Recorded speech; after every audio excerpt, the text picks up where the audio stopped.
Bismillahirrahmanirrahim. Assalamualaikum warahmatullahi wabarakatuh. Ketemu lagi di channel YouTube Yuniati Ruang Dosen. Pada kesempatan ini, Ibu akan menyampaikan mengenai akuntansi perusahaan dagang. Oke, teman-teman semuanya, kita akan membahas mengenai akuntansi perusahaan dagang ya. Oke, Ibu akan share screen terlebih dahulu, jadi Ibu akan menyampaikan secara langsung di Words ya, teman-teman. Oke.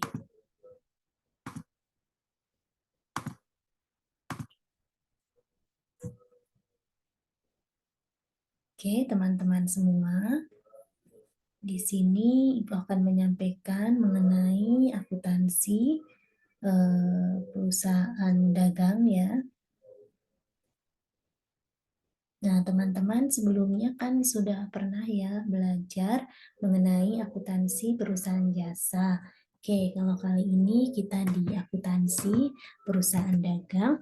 Yang pertama, kita harus tahu dulu nih teman-teman ya, ciri dari perusahaan dagang. Oke, ciri dari perusahaan dagang, teman-teman semua sudah tahu kan ya, bahwa pasti ada ya perbedaan perusahaan dagang dengan perusahaan jasa ya. Kita tahu kalau ditinjau dari kegiatannya, kalau perusahaan jasa kemarin adalah kegiatan pokoknya adalah menjual jasa ya teman-teman ya. Kan teman-teman sudah belajar ya menyusun laporan keuangan perusahaan jasa kemarin kalau nggak salah yang dicontohkan adalah jasa kebersihan ya, jasa salon. Nah ini kegiatannya adalah menjual jasa kepada pihak-pihak yang memerlukan. Nah, tentu tujuannya juga profit sama ya teman-teman ya, memperoleh laba atau keuntungan yang ditetapkan. Nah, perusahaan jasa kemarin sudah kita belajar jasa kebersihan, jasa salon, juga ada jasa lain ya, misalnya jasa angkutan umum, ya kan? Itu juga masuk dalam kategori jasa.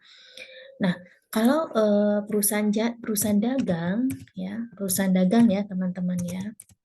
Nah, perusahaan dagang ini ya teman-teman, itu kegiatan pokoknya apa? Kegiatan pokoknya. Nah, kegiatan pokoknya ini adalah tentu melakukan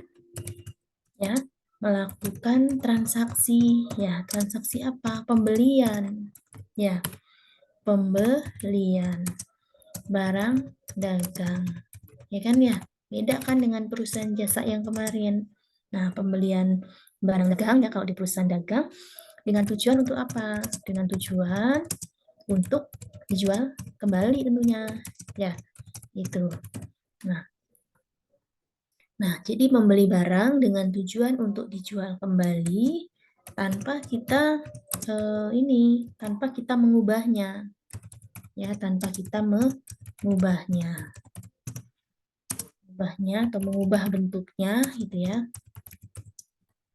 mengubah bentuk barangnya, ya, lebih dulu. Contohnya, misalnya teman-teman ada yang jualan misalnya tas gitu ya. Nah, pada saat kita akan melakukan penjualan tas, tentu kita harus membeli dulu persediaan barang berupa tas kan ya. Nah, tas ini wujudnya tas. Jadi kita tidak beli bahan tas ya. Kalau teman-teman beli bahan tas dulu, kemudian teman-teman bikin tas dulu, nah ini sudah lain lagi. Jadi bukan perusahaan dagang, tapi perusahaan manufaktur karena dia membuat produk atau membuat barang tas untuk dijual. Nah, bahannya bisa saja kain, benang, dan seterusnya. Tapi kalau akuntansi perusahaan dagang yang dia beli itu dalam bentuk barang dan siap untuk dijual. Jadi kita tidak merubah bentuk barang yang kita beli tadi ya. Jadi kita beli tas, kemudian kita jual kembali, gitu ya. Seperti itu. Nah, selanjutnya di dalam perusahaan dagang ini ya, ketika kita melakukan proses penjualan barang, ya, tentu ya, kita akan mendapatkan pendapatan, ya kan, pada saat kita jual, ya, kita kan akan mendapatkan pendapatan, ya kan ya.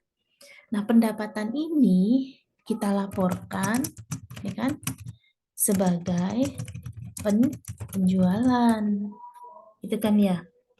Dan biaya dari barang dagang tersebut kita akuin sebagai harga pokok penjualan ya. Jadi kita melakukan proses pembelian atau mungkin biaya yang timbul ya, misalkan ongkos kirim dan lain sebagainya gitu ya, atau di sini biaya barang dagang tersebut gitu ya. Biaya barang dagang.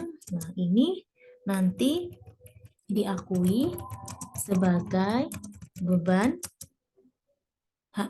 ini HPP ya. HPP atau kita sebut sebagai harga pokok penjualan. Gitu ya, seperti ini. Nah, di sini harga pokok penjualan ini dikurangkan dari penjualan untuk mendapatkan laba kotor. Nah, jadi misalkan untuk mendapatkan laba kotor gitu ya, laba kotor. Nah, ini itu dari penjualan dikurangi dengan HPP. Kalau di perusahaan dagang, ya kan? Kalau di perusahaan jasa kan kita tidak ada akun HPP, gitu ya. Nah, jika tadi kita sudah membedakan perusahaan jasa dan dagang ini dari segi kegiatannya, ya tadi kalau perusahaan jasa kita menjual barang jasa seperti apa namanya jasa salon ya, kemudian juga jasa angkutan umum misalnya ya, atau jasa kebersihan misalnya. Jadi menjual jasa. Nah, kalau perusahaan dagang tadi kita menjual barang ya, menjual barang ya tanpa kita mengubah bentuknya. Jadi kita beli barang dulu kemudian kita jual. Begitu kan ya, itu di dalam perusahaan dagang. Nah, kemudian juga tadi ada kita fokus pada pendapatan dan beban ya, yang tadi itu ada harga pokok penjualan. Ya kan? Nah, sekarang kita akan membedakan ya perusahaan dan perusahaan jasa ya. Bagaimana gitu ya? Terkait dengan perbedaan ini. Nah, kita lihat di sini teman-teman semua ya, bahwa kalau di perusahaan dagang itu ada laba kotor. Kita bedakan di sini ya, perusahaan jasa dulu karena kita sebelumnya sudah bahas ya.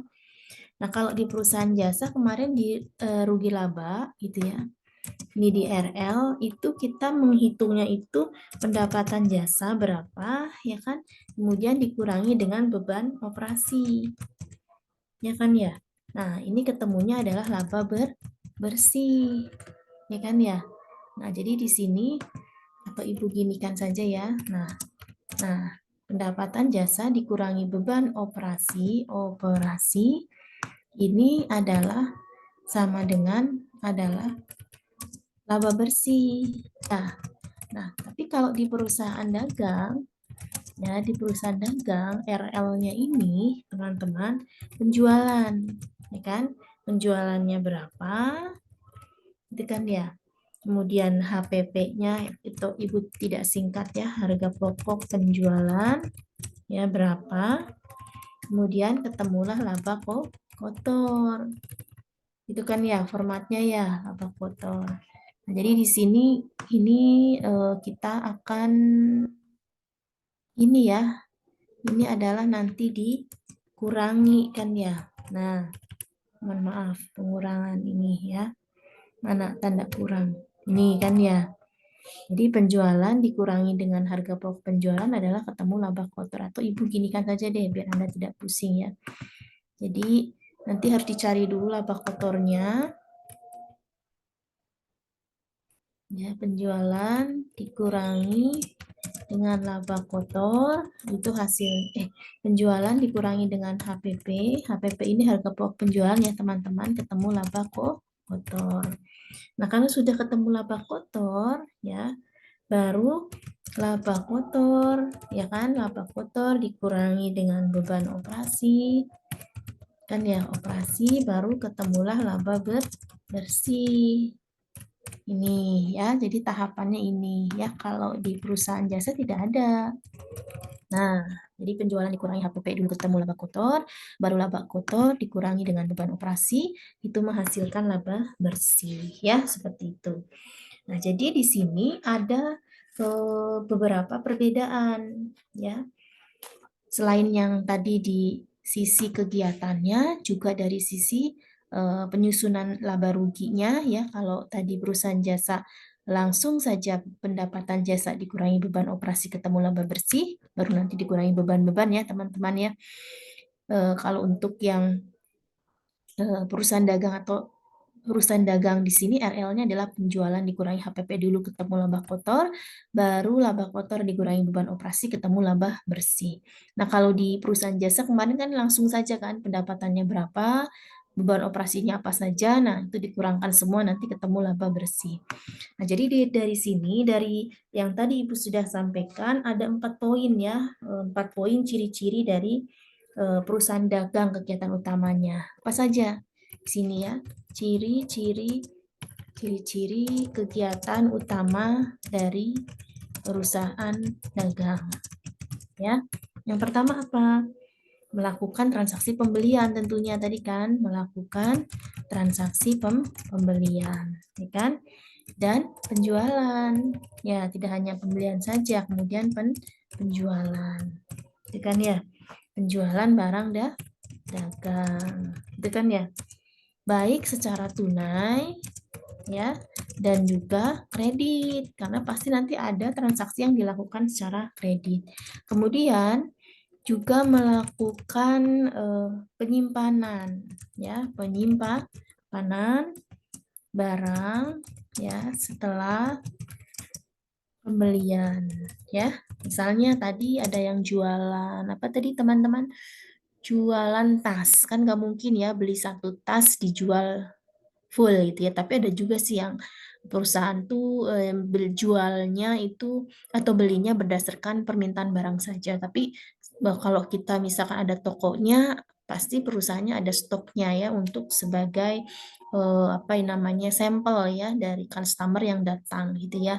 Atau misalkan yang jualannya online kan tentu di dalam toko online-nya itu ada barang yang dipajang dan di situ disebutkan persediaannya ada berapa. Kalau misalnya kita dagang ternyata tidak ada stok, ya bagaimana kita akan memberikan contoh atau sampel kepada customer kita kan ya. Jadi selain sebagai contoh juga untuk meyakinkan, oh di toko online ini ternyata stoknya banyak gitu kan ya. Jadi kita tidak khawatir seperti itu. Nah, jadi di sini ketika ada muncul penyimpanan barang setelah pembelian ya dan sebelum barang dagang laku terjual. Kan ini nanti akan ada akun persediaan barang dagang. Nah, kalau di perusahaan jasa kan tidak ada akun persediaan barang dagang karena memang dia usahanya bukan dagang gitu kan ya. Dia adalah perusahaan jasa. Ya, tadi dan sebelum kan ya, sebelum barang ya dagang laku ya kan ya laku terjual gitu kan. Nah, kemudian yang ketiga apa? Melakukan ya transaksi retur ya, retur pembelian atau retur penjualan. Loh, kenapa Bu gitu ya? Kalau terjadi retur pembelian misalnya kita itu ini apa namanya? Membeli barang ternyata ada barang yang tidak sesuai dengan apa yang kita pesan. Misalnya ada yang cacat atau mungkin ada yang salah kode dan lain sebagainya. Itu kita bisa melakukan retur pembelian. Kemudian kalau retur penjualan berarti pada saat kita ngejual ternyata ada customer yang komplain ke kita. Misalnya oh ini barangnya ada yang ternyata cacat atau mungkin tidak sesuai spesifikasinya. Nah itu bisa kita lakukan retur penjualan. Kalau retur penjualan berarti nanti kita akan menerima pengembalian dari customer yang beli di kita.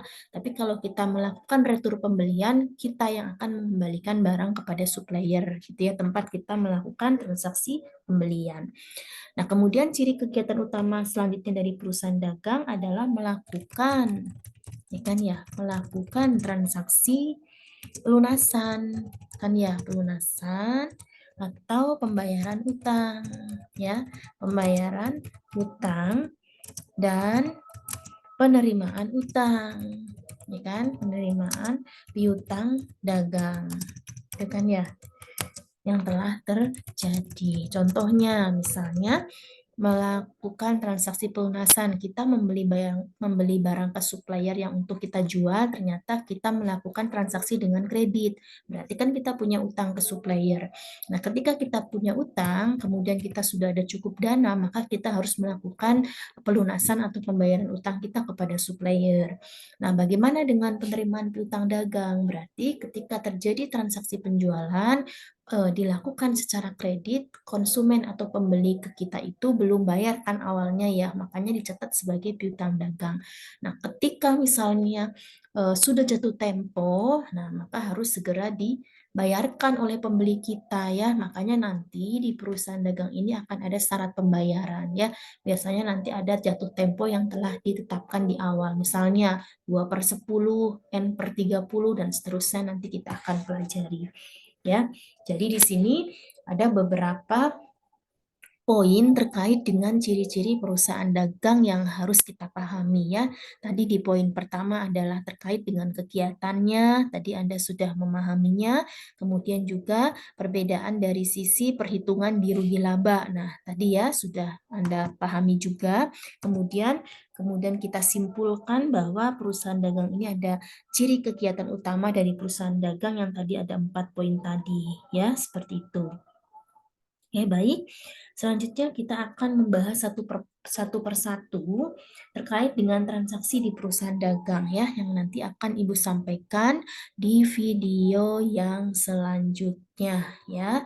Jadi teman-teman, di video yang sekarang adalah Ibu berikan mengenai spesifik mengenai ciri-ciri dari perusahaan dagang. Oke, simak video kelanjutannya dari akuntansi perusahaan dagang ini ya. Itu saja yang dapat Ibu sampaikan terkait dengan ciri-ciri perusahaan dagang. Mohon maaf apabila ada kekurangan. Wassalamualaikum warahmatullahi wabarakatuh.